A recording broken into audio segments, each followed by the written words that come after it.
I was standing at the kitchen sink, rinsing a single coffee mug, when I heard my son say it. Not loudly, not angrily, casually. "She's not my real mother anyway." The sentence floated down the hallway like a sheet of ice water thrown straight at my spine. I froze. My hands stopped moving.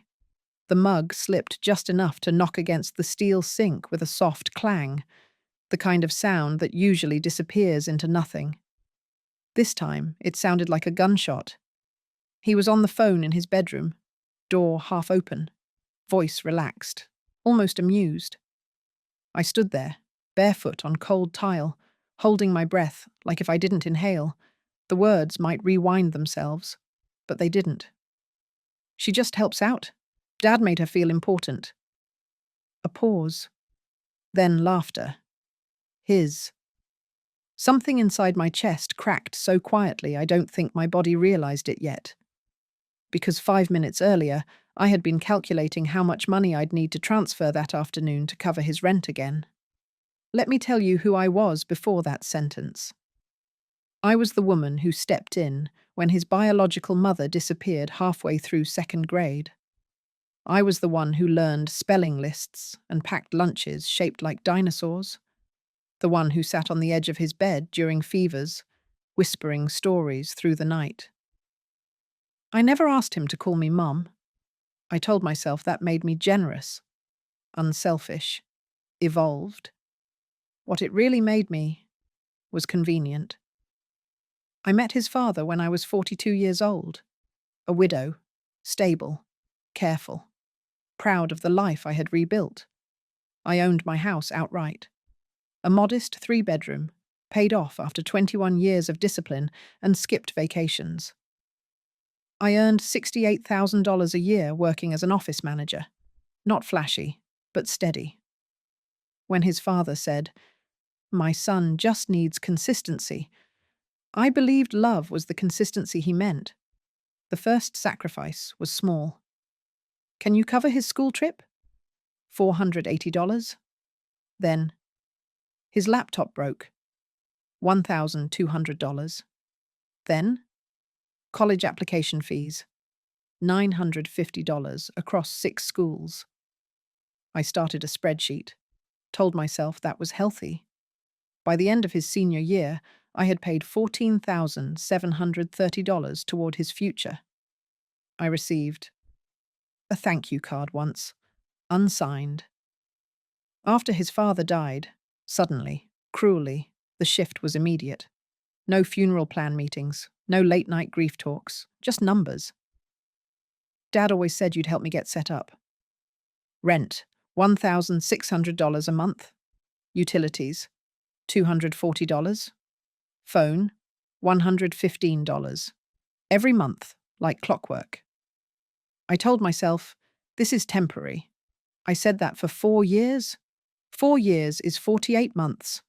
48 months at $1,955 equals $93,840. $93,840. My retirement account stopped growing. My vacations became grocery store splurges. My friends started asking why I always said no. And still, I kept paying, because he called me special. "You're not like other mums," he'd say. "You understand?" It sounded like love. It was leverage. The manipulation wasn't loud. That's what makes it dangerous. It was soft concern. "You wouldn't want me to struggle, right? You're all I have. Dad would be disappointed if you let me fail." Those phrases became background noise, like a ticking clock you stop noticing until it explodes. And then there was the wedding. I found out about it on Facebook. A smiling photo, champagne glasses, white lights. Caption: "Family is everything." I wasn't invited.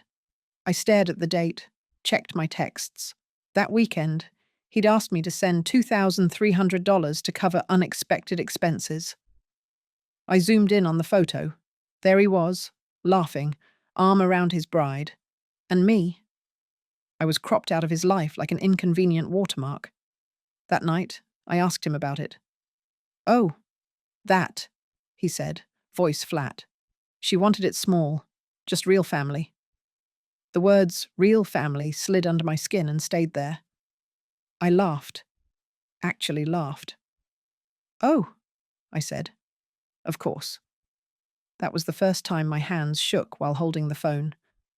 2 weeks later, the bank called. "Mom, there's been unusual activity on your account.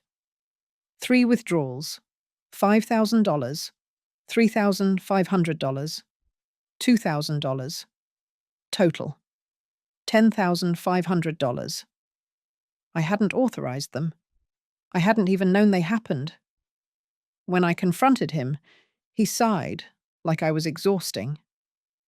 "I used the old access. You said you trusted me." I did say that. Years ago. Trust, I learned, doesn't age well. That night, I overheard the sentence. "She's not my real mother." Not whispered, not ashamed, matter of fact. I pressed my palm against the wall to steady myself. My throat burned, but no tears came. Silence filled the space between who I thought I was and what I had allowed. And for the first time in years, something unfamiliar surfaced. Not sadness, anger. I didn't confront him that night. That's the part people judge. But silence isn't always weakness.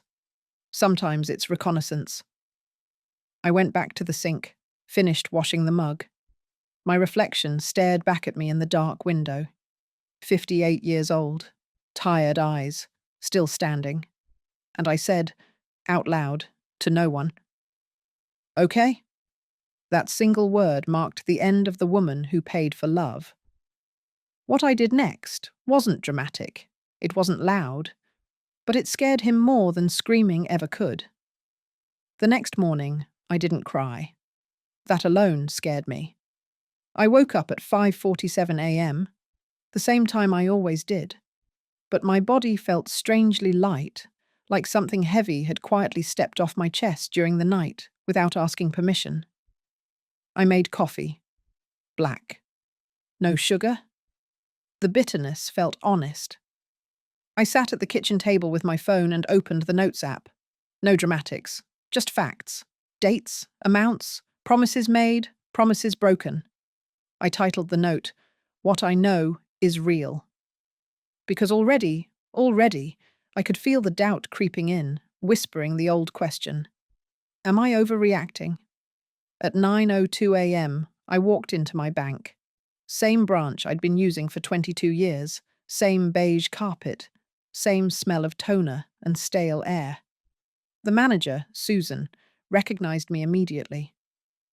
"Good morning. How can we help today?" I handed her a printed list of transactions. "I need to understand how my money left my account," I said, voice steady enough to surprise us both. She didn't smile this time. She leaned forward. 10 minutes later, she said the words that cracked something open in me. "Ma'am? This looks like financial exploitation." Exploitation. Not misunderstanding, not family trouble. Exploitation. Susan walked me through it slowly, respectfully, like you explain a diagnosis you know is going to change someone's life. Old access permissions, patterned withdrawals, escalating amounts. "This isn't generosity," she said quietly. "It's extraction." I nodded, my fingers pressing into the leather chair. I wasn't crazy. By noon, I was sitting in a lawyer's office. His name was Michael. Grey hair, calm voice, eyes that had seen every version of betrayal you could imagine. I didn't start with emotion. I started with numbers. When I finished, he took off his glasses. "Did he ever tell you the money was temporary?" "Yes." "Did it ever stop?" "No." He nodded once. "This is financial abuse," he said. "And it's more common than people think, especially in caregiving relationships." Caregiving? I almost laughed. I hadn't realized I was the caregiver. Michael explained options, boundaries that existed on paper, not just in my head. Account freezes, revoked access, documentation. This doesn't make you cruel, he said. It makes you protected. I wrote that sentence down. I changed the locks that afternoon. Not because I thought he'd break in, but because something in me needed a visible line. The locksmith asked, "Lost a key?" I shook my head. "No," I said. I found myself. He smiled, not knowing how close he'd come to the truth. The texts started that evening. Him. "Hey, bank said something weird today. Did you talk to them?" I waited 30 minutes before replying. M.E. Yes. 3 dots appeared, disappeared, appeared again. H.I.M. Why would you do that without telling me? I stared at the screen. My heart was pounding, but not from fear, from clarity. Me. Because it's my account. That was it. That was the sentence. My first real boundary. He showed up 2 days later. No warning, just his car in my driveway, like it had always been entitled to be there. I opened the door, but didn't invite him in. He looked smaller than I remembered. Not weaker, just exposed. "Are you okay?" he asked, eyes full of concern that arrived 5 years too late. "I'm fine," I said. He stepped closer. "You're acting different. I'm worried." There it was. Concern. Their favorite disguise. "I'm acting informed," I replied. His jaw tightened. "I thought you loved me." I leaned against the doorframe. "I loved the version of you I was told existed." Silence stretched between us, thick and dangerous. He left without yelling. That's when I knew he was scared. A week later, I met my friend Carla for lunch. She listened without interrupting, stirring her soup slowly. When I finished, she said, "My sister did the same thing to me." Then she listed numbers, then tears, then relief. "I wish someone had named it for me earlier," she said. Named it. That word mattered, because once something has a name, it stops living in the shadows. The harassment escalated. Calls from unknown numbers, emails framed as concern. One message stood out. "I'm worried you're not mentally well. You're isolating." I laughed, actually laughed, alone in my living room. Isolating. After years of being an ATM with feelings. I booked a salon appointment the next morning. Nothing dramatic. Hair trimmed, roots coloured. 10 years shaved off my reflection. The woman washing my hair said, "You look lighter." I smiled. I am. That night, I went through every document, receipts, bank statements, messages. I printed them all, stacked neatly. Evidence doesn't argue. It waits. And as I slid the folder into my drawer, I realized something terrifying and beautiful. He was running out of stories, and I was finally writing my own. That's when he did the one thing manipulators always do when they lose control. He tried to destroy my credibility. The letter arrived on a Tuesday, cream envelope, formal font. My name spelled correctly, like respect was part of the strategy. Concern for mental well-being. That was the subject. I sat at the table and read it twice before my hands started shaking. He was requesting a welfare check, claiming I was unstable, paranoid, financially confused. According to him, I had been isolating, withdrawing large sums irrationally, and severing healthy family bonds. Healthy. I laughed once. Then I stopped. Because this wasn't about money anymore. This was about control. The police came that evening, 2 officers, neutral faces, clipboards. One of them said, "Mum, someone called in with concerns." Mind if we ask a few questions? I stepped aside and let them in. I offered coffee. I answered calmly. When they asked about my finances, I didn't defend myself.